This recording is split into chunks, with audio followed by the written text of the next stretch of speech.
Today's top stories at NBR. Icehouse Group CEO works himself out of a job.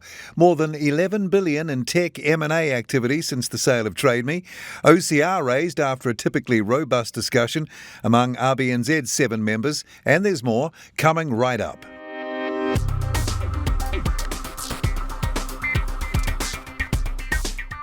Kia ora and welcome to NBR Today, a wrap of the day's top business stories from the authority in New Zealand business news since 1970, nbr.co.nz. It's Wednesday, December 1st. I'm Paul Brennan. Thanks again for joining us. Deep tech investment firm Matu Group is satisfied with raising nearly $580,000 through an IPO of its Matu Iremoi fund via new SME-focused stock exchange operator Catalyst.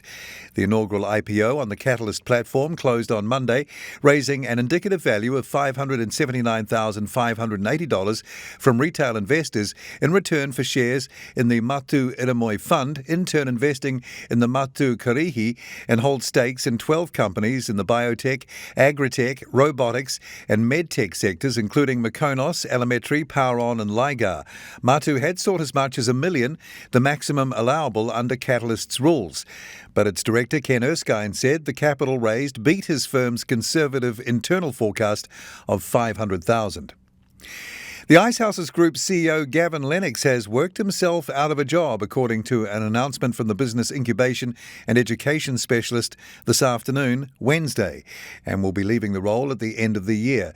The group CEO role will not be replaced, and the Icehouse board will be working with the team to put in place the best structure for the growth they see ahead, the announcement said.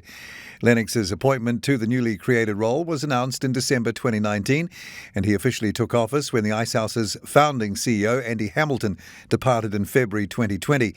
Speaking to NBR, Lennox said the Icehouse Group CEO role was originally formed to ensure cohesive governance, information sharing and brand leveraging across its divisions. New Zealand has seen more than $11 billion in tech M&A activity since the sale of TradeMe 15 years ago, with SaaS the fastest growing subsector, according to Clear Capital.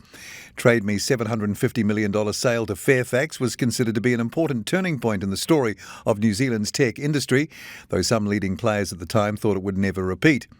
The investment bank's data, released with Callaghan Innovation, said despite software as a service, SaaS, only taking off in the past decade, it was responsible for 38% of tech M&A activity since 2006.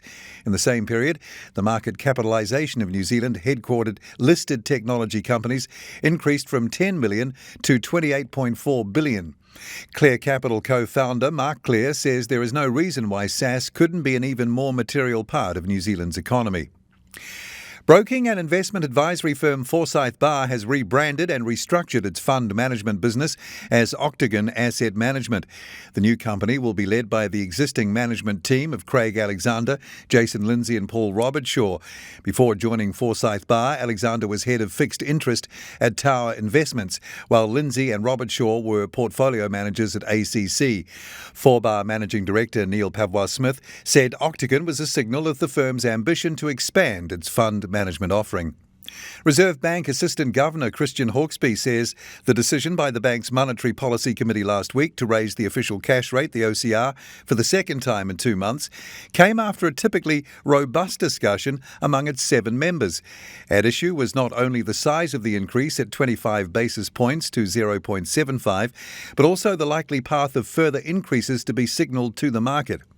Christian Hawkesby joined the NBR's Daniel Ryden. Over the course of a week and a half, we stepped through looking at collectively looking at the data, what's changed, what are the risks, what are the challenges, what are the communication issues, and we try and step through that methodically before getting eventually, to the decision at the pointy end of the process. Reserve Bank Assistant Governor Christian Hawkesby with Daniel Ryden there. Squeezing more value from plant-related innovation through strategic partnerships and sharing that value with scientists.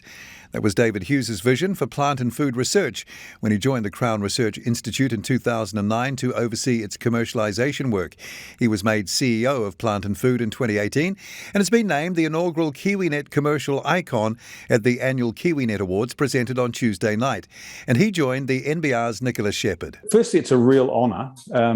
But I also have to acknowledge that commercialization is actually a team game. It's not something that an individual does. So I know it sounds really cliched, but I actually feel a bit uncomfortable receiving an award for what a whole pile of really talented people have achieved. Plant and Food CEO David Hughes named the inaugural KiwiNet commercial icon with Nicola Shepherd there.